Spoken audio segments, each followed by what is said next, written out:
नमस्कार दोस्तों, आप सभी का स्वागत है हमारी यूट्यूब चैनल क्रिकेट में। दोस्तों, इस वीडियो में हम बात करेंगे कल जो मुख्यमंत्री जी ने निर्णय लिया था। आप सबको पता है, वीडियो के माध्यम से मैंने बताया भी था। इसके अलावा वो लेटर भी मैंने अपने टेलीग्राम चैनल के ऊपर डाला था और आप भी टेलीग्राम चैनल से जुड़ सकते हैं। वहाँ पे मैथ से संबंधित क्वेश्चन है, जीके से संबंधित भी क्वेश्चन हम डालेंगे वहाँ पे, तो जुड़ सकते हैं। आपके लिए फ़ायदेमंद वो चीज़ रहेगी। अब दोस्तों, इस वीडियो में हम 3-4 बातों को लेकर डिस्कस करेंगे। आप सबके कमेंट भी आए थे या फिर मैं कहूँ कि डाउट थे आपके कि इससे क्या फ़र्क है वो आएगा। तो बीएड सेकंड ईयर वाले अभ्यर्थी अब रिट 2021 में शामिल होंगे। और ये जानकारी दोस्तों मैंने काफ़ी टाइम पहले भी आपको दे दी थी कि लास्ट टाइम 2018 में भी ऐसा ही हुआ था। सेम टू सेम यही लाइन है वो विज्ञप्ति के अंदर लिखी थी। लेकिन थोड़ा-सा कॉमन सेंस आप लगाइए। मान लीजिए कि रिट की एग्ज़ाम से पहले या रिट के रिज़ल्ट से पहले उनकी बीएड है वो कंप्लीट नहीं हुई। तो इस तरीके से मान लीजिए उनका प्रमाण पत्र फिर वैलिड नहीं है। जबकि रिट तो एक पात्रता परीक्षा है। तो रिट का प्रमाण पत्र तो वैलिड होगा। जैसे हम नेट करते हैं तो नेट के लिए छूट रहती है कि आप मतलब पीजी करते टाइम नेट हो सकती है आपकी। उसके बाद आपका एमए का रिज़ल्ट है वो आ सकता है। तो वही तरीका यहाँ पर भी है दोस्तों। ये एक पात्रता परीक्षा है, इसको आप मतलब थोड़ा-सा समझें। अब ये लाइन बोर्ड क्यों बार-बार विज्ञप्ति के अंदर देता है, ये तो बोर्ड जाने। लेकिन ये एक पात्रता परीक्षा है, इसका बीएड की जो एग्ज़ाम है वो उससे कोई लेना-देना है नहीं। अब मेन चीज़ आएगी दोस्तों, थर्ड ग्रेड की जो विज्ञप्ति आएगी उसकी फॉर्म की लास्ट डेट से पहले अब बीएड का परिणाम है वो आना चाहिए। और यही काम है वो दोस्तों 2018 में भी हुआ था। उस टाइम भी दोस्तों शायद कोटा यूनिवर्सिटी थी या फिर एक यूनिवर्सिटी थी जिसका परिणाम नहीं आया था। तो उन जो यूनिवर्सिटी में पढ़ने वाले स्टूडेंट हैं उनको बाहर कर दिया था, एक को भी नहीं लगाया था। लेकिन जो बाकी यूनिवर्सिटियाँ हैं राजस्थान के अंदर, शायद 11 या 12 यूनिवर्सिटियाँ, उनका परिणाम वो आ चुका था और उन्होंने ज्वाइनिंग भी ली थी। लेकिन दोस्तों 2018 की आप बात कर रहे हैं तो उस समय रेशियो था 70-30। आप सबको पता है कि रेट का मतलब 70% है और आपकी ग्रेजुएशन का 30% रेशो था। लेकिन इस बार रेशो होने वाला है 90-10। तो इससे कितना फ़र्क आएगा आप सबको पता है कि 70-30 से बहुत ज़्यादा इफेक्ट है वो होता है कट ऑफ के ऊपर जब न्यू अभ्यर्थियाँ वो शामिल होते हैं। लेकिन 90-10 से कितना फ़र्क आएगा वो हम इस वीडियो में जानेंगे ही जानेंगे। इसके अलावा मतलब कई बच्चे ये भी कमेंट कर रहे थे कि ये 2 परीक्षाओं वाला क्या मामला है? क्या इस रेट के अंदर एक और परीक्षा होगी? जैसे ये रेट है वो पात्रता हो जाए और इसके बाद एक और एग्ज़ाम हो जाए। एक दोस्तों अदर स्टेट वालों का ये कमेंट आ रहा था कि क्या हम भी अब शामिल हैं। तो दोस्तों इनको तो सबसे पहले मैं यही बोलूँगा अदर स्टेट वालों को कि लगभग ये निर्णय एक ही रहता है। ये ऐसा नहीं है कि राजस्थान में अलग निर्णय हो जाएगा और आपके लिए अलग हो जाएगा। सेम टू सेम आपके लिए भी यही कंडीशन है। जो थर्ड ग्रेड की विज्ञप्ति आएगी उसकी फार्म भरने का टाइम है लगभग 1 महीने का वो दिया जाएगा। तो वो फार्म भरने की लास्ट डेट है। उससे पहले अगर आपकी यूनिवर्सिटी का बीएड का परिणाम आ जाता है आपका, तो आप 100% शामिल होंगे। इसमें कोई दो राय नहीं है। आप चाहे राजस्थान के हैं या हरियाणा के हैं या फिर उत्तर प्रदेश के हैं, कोई फ़र्क है वो नहीं पड़ेगा। आपको सिर्फ जनरल कैटेगरी के अंदर काउंट है वो किया जाएगा, ये फ़र्क है। आपको आपकी कैटेगरी का लाभ वो वहाँ पर नहीं दिया जाएगा। और दोस्तों अब बात करते हैं 2 परीक्षाओं वाली।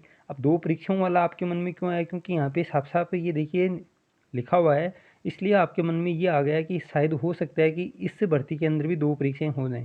लेकिन दोस्तों आप थोड़ा-सा ध्यान से पढ़ते हैं, ये देखिए बैठक में अध्यापक भर्ती परीक्षा प्रक्रिया को और बेहतर बनाने के लिए भविष्य में पात्रता परीक्षा के बाद चयन के लिए अलग से परीक्षा आयोजित कराने पर भी विचार विमर्श किया गया। अब दोस्तों भविष्य यहाँ पे साफ-साफ लिखा हुआ भविष्य। तो इस रीट के अंदर कोई एग्ज़ाम है वो नहीं होगी। आपकी एग्ज़ाम है वो हो चुकी है। अब इसके ऊपर 2-3 याचिकाएँ वो लगाई गई हैं। उन सब का भी दोस्तों शायद इस महीने के अंदर-अंदर वो फैसला आ जाएगा। जैसे अभी एक 17 तारीख को शायद सुनवाई है, फिर बीएड वाला जो विवाद है लेवल फर्स्ट है, उसकी सुनवाई 22 तारीख को है। तो मतलब इस महीने के अंदर सब कुछ रेडी हो जाएगा। अब ये पेपर आउट मानते हैं या नहीं मानते हैं वो तो दोस्तों कोर्ट बताएगा। उसके बाद एसओजी की अभी जहाँ से वो लंबित है तो उसमें दोस्तों फैसला क्या आता है, किस प्रकार कोर्ट वो देता है, तो वो तो भविष्य बताएगा, कोर्ट बताएगा। उसमें हम कोई अपनी टिप्पणियाँ वो नहीं कर रहे हैं। लेकिन इतना ज़रूर है, एग्ज़ाम सिर्फ एक ही होगी जो रिट की हो चुकी है। अगर ये रद्द होती है तो एक और एग्ज़ाम रिट की ही होगी। 2 एग्ज़ाम वो नहीं होंगी। जैसे पात्रता घोषित करना ये ऐसा इस रिट में नहीं होगा। भविष्य के अंदर एक और रिट डेफ़िनेटली आने वाली है।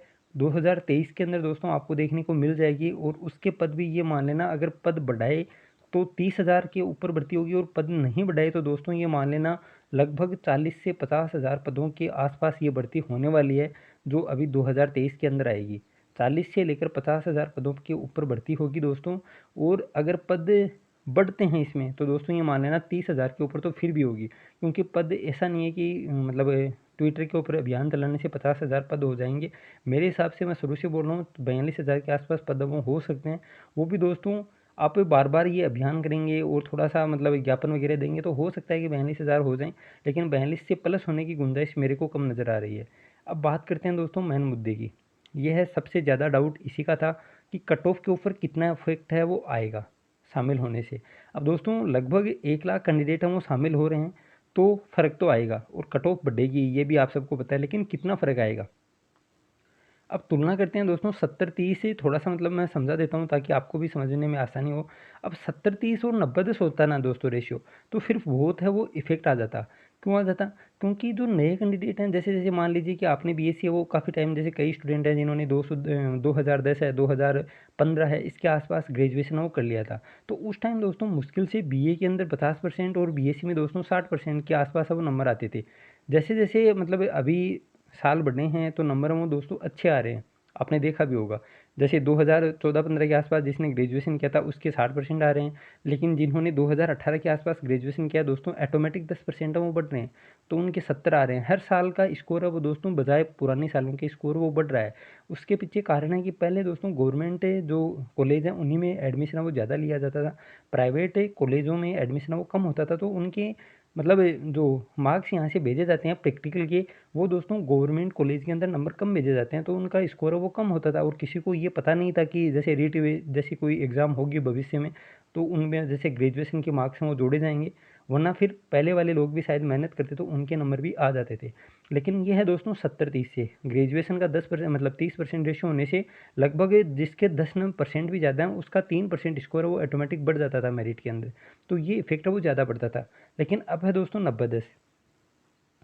अब 90-10 के अंदर बचाव ये हो गया जिसके रीट के अंदर मान लीजिए जिसने 2015 के पहले ग्रेजुएशन किया था उसके मान लीजिए 60 से 65% है बीएससी के अंदर, और बीए के अंदर तो दोस्तों आप सबको पता है कि 2015 से पहले वालों के लगभग 50%, 45%, 52%, 55% के आसपास आपको मार्क्स हैं वो मिलेंगे ग्रेजुएशन में। अब दोस्तों अभी जो बच्चे कर रहे हैं करंट में, जैसे 2018 तक के हो चुकी हैं ग्रेजुएशन, उसके बाद 2 साल की बीएड है, तो लगभग 2018 और 2019 वाले बच्चे अभी जुड़ेंगे, मतलब जो बीएड फाइनल ईयर में हैं इस साल, तो दोस्तों उनके मार्क्स आपको बीएससी के अंदर मिलेंगे लगभग 72 से लेकर दोस्तों 78-88% तक उनके मिल सकते हैं।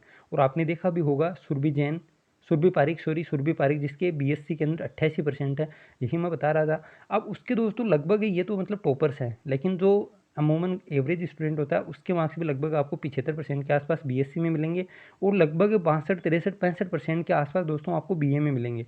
तो ये बीएससी वाला या बीए वाला या मैं कहूँ कि ग्रेजुएशन वाला जो मार्क्स हैं वो दोस्तों ज़्यादा इफेक्ट करेंगे बजाय रेट के, क्योंकि रेट का स्कोर आपसे उनका कम होगा, ये देख लेना आप। मतलब आपकी जानकारी के अंदर जो भी आपके गांव शहर आपकी गली मोहल्ले में अंदर अगर किसी ने एग्ज़ाम दिया है, तो आप देखना उसका स्कोर है वो रेट के अंदर बहुत ज़्यादा अच्छा नहीं है। बहुत जैसे मान लीजिए 100 में से या 200 में से 500 में से एक कैंडिडेट होगा जिसके 130 प्लस नंबर आ रहे हों, ऐसा नहीं है। अगर हो सकता है कि आपके जानकारी के अंदर एक या दो बच्चे मिल जाएं, तो किसी की जानकारी के अंदर एक भी बच्चा ना मिले। तो अमूमन जो मैंने देखा है कि लगभग कैंडिडेट के नंबर है वो 115, 120, 122, 125 तक नंबर आ रहे हैं, लेकिन दोस्तों कट ऑफ एक इंग्लिश सब्जेक्ट को हम छोड़ दें तो किसी की भी कट ऑफ मेरे को कम नज़र नहीं आ रही है। साइंस मैथ की कट ऑफ और इंग्लिश की कट ऑफ का मैंने पूरा एक वीडियो डाल दिया है। एक एसएसटी हिंदी और संस्कृत का वीडियो मैं एक और बनाऊंगा जिसमें एकदम एग्जैक्टली पूरा हम विस्तार पूर्वक चर्चा करेंगे कि लगभग 2018 की तरह अगर देखा जाए तो कितनी कट ऑफ है वो हो सकती है। तो दोस्तों हम बात कर रहे थे 100 कैंडिडेट में आपको ज़्यादा से ज़्यादा एक कैंडिडेट मिलेगा जिसका 130 प्लस स्कोर हो, या फिर हम मान के चलें कि 2 हो सकते हैं। तो इस हिसाब से हम देखें तो दोस्तों बहुत ज़्यादा कैंडिडेट नहीं है, 1000, 10,000 और लाख। तो मेरे हिसाब से दोस्तों ये मान के चलो आप 500 से लेकर 1000 बंदे हैं वो बढ़ेंगे।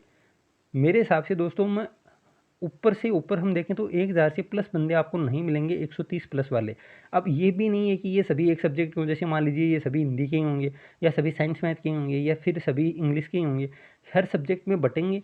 तो दोस्तों हर एक सब्जेक्ट के अंदर ये मान के चलो कि आप 200-250 बंदे वो बढ़ रहे हैं। अब नुकसान किसको होगा दोस्तों? नुकसान उनको होगा जिनका रेट के अंदर तो अच्छा स्कोर है, जैसे करंट के अंदर हम बात करेंगे जिन्होंने मतलब ग्रेजुएशन वो पहले कर लिया था और अभी स्कोर है वो 130, 132, 133 नंबर आ रहे हैं, जबकि जो पुराने वाले स्टूडेंट हैं उनके। लेकिन जो न्यू स्टूडेंट है जिनकी बीएड सेकंड ईयर चल रही है, वो दोस्तों अगर मान लीजिए 130 नंबर भी इस बार बना रहा है, तो दोस्तों इनका स्कोर है वो ग्रेजुएशन में 60 मतलब 75% रहेगा।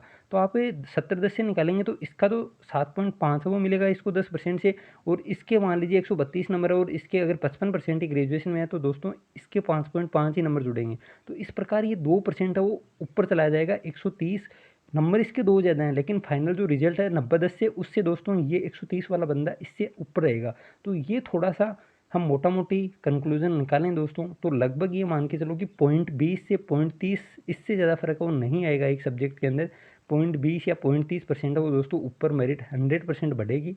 और मैंने लगभग जो मेरिट बताई थी साइंस मैथ की 85% के आसपास है, मतलब 84.8 अधिकतम, तो वो मान के चलो आप 85% तक छू जाएगी अगर शामिल होते हैं और इतने नंबर आ रहे हैं दोस्तों। जब मेरिट आई तब देख लेना। और मेरिट बताने का मकसद आपको डराना बिल्कुल नहीं था, 1% पे नहीं था, सिर्फ ये बताना था कि अगर आपका सिलेक्शन नहीं हुआ दोस्तों रेट के अंदर, तो सेकंड ग्रेड आपके सामने है और इस प्रकार से ही रिजल्ट आएगा थर्ड ग्रेड का, कि आपके पास 1 महीना या 2 महीने का टाइम होगा सेकंड ग्रेड की एग्ज़ाम में। फिर आप चाहकर भी कुछ नहीं कर सकते। अगर आपको सिलेक्शन लेना है तो सिर्फ मेरे वीडियो बनाने का मकसद इतना ही था कि दोस्तों 85% तक मेरिट है वो जा सकती है। अब जिसके 82-83 हैं उसके दोस्तों सबसे ज़्यादा टेंशन रहती है यार मेरा होगा या नहीं होगा।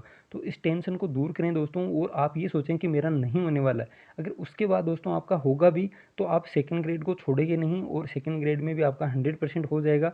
और दोस्तों आप मान के चल रहे हैं 82% है और आप ये सोच के चल रहे हैं कि मेरा सिलेक्शन हो जाएगा, और फिर दोस्तों नहीं होगा तो आपका 10 दिन और ख़राब होंगे कि यार मेरा तो हुआ ही नहीं, मैंने सोच रखा था ये हो जाएगा वो हो जाएगा। तो आप इसे बिना फालतू की टेंशन से बचें। और 85% दोस्तों आप मान के चलें, 84 और 85 इससे अगर आपके कम है तो आप ये मान के चलें कि मेरा नहीं होने वाला और मेरे को सेकंड ग्रेड में पूरा जोर लगाना है। साइंस मैथ दोनों की सीटें बहुत शानदार आ रही हैं सेकंड ग्रेड में, गोल्डन चांस है, 6 महीने आपके पास हैं अभी भी। तो आप तैयारी में समय दीजिए, क्योंकि रेट है दोस्तों 2-3 महीने बाद परिणाम आएगा, तो आपके पास सेकंड ग्रेड के एग्ज़ाम में टाइम है वो बहुत कम बचेगा।